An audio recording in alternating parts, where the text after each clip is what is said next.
Chapter 9. Subject, Captain Helena Mazur. Ship, USSS Perforator. Location, Inapit 2. Got a call for assistance in the next system over, ma'am, Commander Ichabod said. All right, we're just about done here. The USSS Sele, the carrier and her destroyers can take it from here, I replied. Salakamorpha, ma'am, Commander Venter said with a grin. It means shark. I glared at her playfully. Just get us ready to jump. A few of the bridge crew silently snickered as I sent a quick message to the USS Salachimorpha to inform them of our departure. A bit of comic relief in the form of me forgetting whether the CH made a chew or a Q sound was fine by me. Some of the crew really needed the laugh, especially Ichabod. His divorce was finalized just before this whole mess started, and he hasn't been himself since. We had been on the quick response force for a month now, and that meant long shifts and plenty of fights with the OU. It's good for keeping your mind off of things, but it's terrible on one's mental health. Mostly the long shifts, the fights were pretty one-sided. Thankfully, in 3 more months, we get reassigned to U.S. space again. I've missed my leave dearly. I'd been flirting with a certain banker who's a real charmer. Tall, dark hair, and glimmering blue eyes awaited my return. Ready to jump, ma'am? Venter said. Weapons ready? I asked. Lieutenant Eisenhower nodded, his mandibles clicking. Then let's go.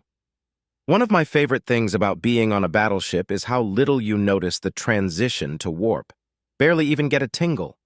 The science behind it is a bit beyond me, but the smaller the ship, the more you notice it. I seem to be especially sensitive to it, which made the beginning of my career hellish. Warping in a frigate made my skin feel like it wanted to crawl right off my body, and it made me nauseous as hell. As we entered warp, I checked the reinforcement request. The OU fleet in Inopet 1 consisted of 45 ships total, including 8 battleships. The Republic forces had 30 ships and were able to handle everything except for the battleships, which is why they called for our help. Pop in, kill some battleships, and help with the cleanup. Exiting warp, Venter announced. Target the nearest battleship and let them know we're here, I commanded. Aye, aye, Eisenhower chittered as he took to his task with glee. The Alumari weapons officer lives for this. He had been a weapons tech before joining the military, and he had enjoyed that job as well. The bigger the gun, the better the time. Not a completely unique sentiment among the Alumari, but his revelry in his tasks probably was. Eisenhower had even put in a transfer to the USSS Nidhogg, but had red-flagged on the assessments. That's probably for the best. He had taken it pretty hard when he found out the Nidhogg had been fired for the first time outside of testing, and he missed it. It took half a second for the TAC map to update, and what it showed was grim. The Republic had lost nearly a quarter of their ships already, and the Omni-Union battleships were rapidly increasing their casualties. I watched as our targeting system highlighted the nearest one and gained a targeting solution. We fired our 2 Stern Max at it. Get us in the thick of it, Venter. There's no planets around this star, so we can go wild, I said with a grin. Aye, aye, ma'am.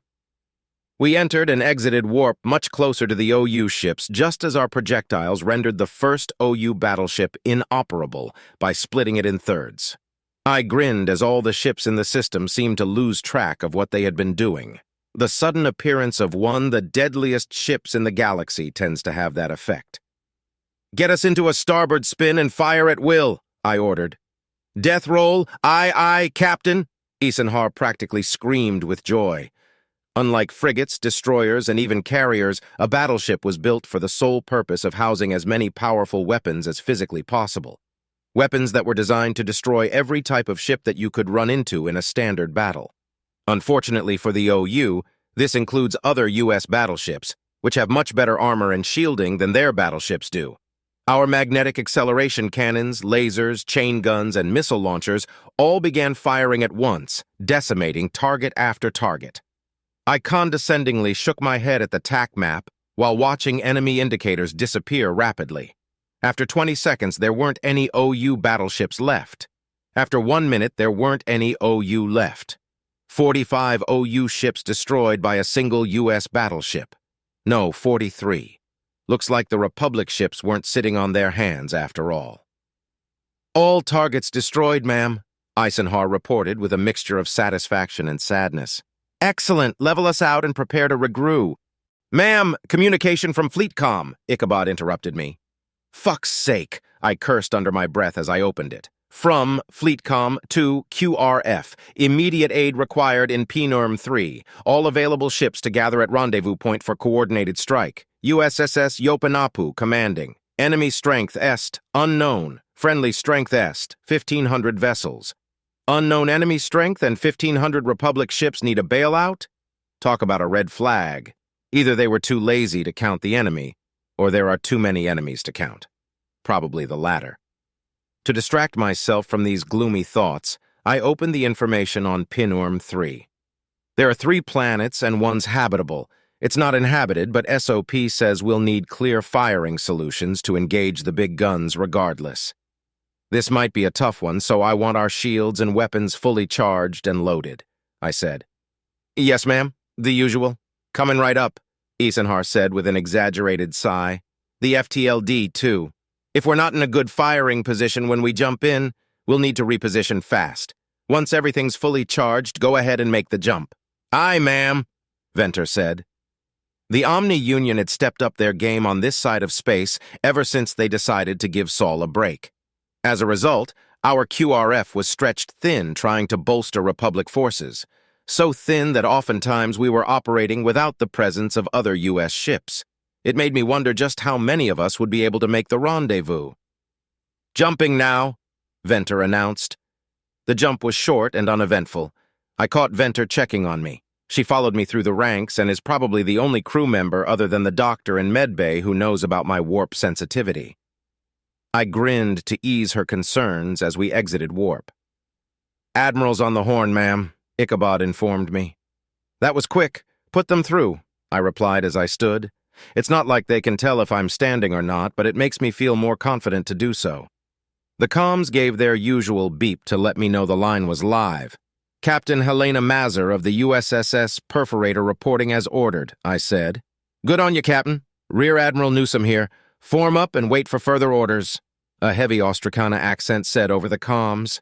Rear Admiral Newsom is something of a legend in the fleet. He loved being a captain and refused several promotions before command finally got fed up with it. The tale says that he agreed to be a rear admiral if he didn't have to get another promotion and was still able to command a ship, in addition to whatever other command he was given. Regardless of how accurate that is, he's a fairly competent commander, and it's an honor to work with him. However, Sir, what's the tactical situation? We're too far out for scans, and I don't have any intel, I said. We don't have scouts at the moment, Captain, and we gotta get moving. If it's too heavy, we'll jump out, but I want every single one of ours to down at least one of theirs before we do. Understood, sir. Forming up now, I replied. The comm went silent, and I nodded at Venter. She got us on course as I sat back down. I looked over our tactical situation once again. This system is at the center of our separated forces, which will let them all get to the rendezvous in a timely manner. 80 of our ships had already arrived, and we were waiting for an additional 10 before jumping. Only 90 ships, but hopefully it will be enough. Jump in, assess the situation, jump out if necessary. It's risky, and definitely a move we wouldn't make against the insurrection, but against the OU, it'll work. This is the fastest and most efficient way of rescuing any surviving Republic forces, assuming they can be rescued. Still, I have a knot in my stomach that I can't quite explain. Something's wrong here. Preparing to jump, ma'am, Venter said as the last of our ships formed up. Understood, Commander. I want an immediate scan, Ichabod, and then I want us in a position of advantage. Eisenhower, you're clear to use the smaller guns until we're in a good position, I ordered. Aye, aye, ma'am, the crew replied. We entered and exited warp a moment later, the TAC map updating to show a whole lot of red indicators. My blood pressure spiked a bit at the sheer number of the enemy. Found a spot, Ichabod shouted. Getting us there, Venter replied. Eisenhower simply cackled as he began firing at the contacts. Once we entered warp, I took an extra moment to study the TAC map. I sighed as I realized there's probably too many for our forces to take out on our own. We'd been fighting steadily for months. Our ammo reserves just aren't big enough for this battle. The OU's biggest clusters were orbiting the planets, with the largest cluster orbiting the fourth planet. No green indicators. Shit, we're too late. The Republic's forces have already been wiped out. In position, Venter said as we exited warp. Fire at will, I ordered. Eisenhower squealed with glee once again as our primary cannons began firing. I almost chuckled at his response, but then I noticed Ichabod's demeanor. He was staring at the TAC map with his head tilted in confusion. I glanced at the TAC map and back to him, confused by his confusion. "Commander Ichabod, is there a problem?" I asked. He turned to look at me, and his face matched his demeanor. "Captain, aren't there only supposed to be 3 planets?"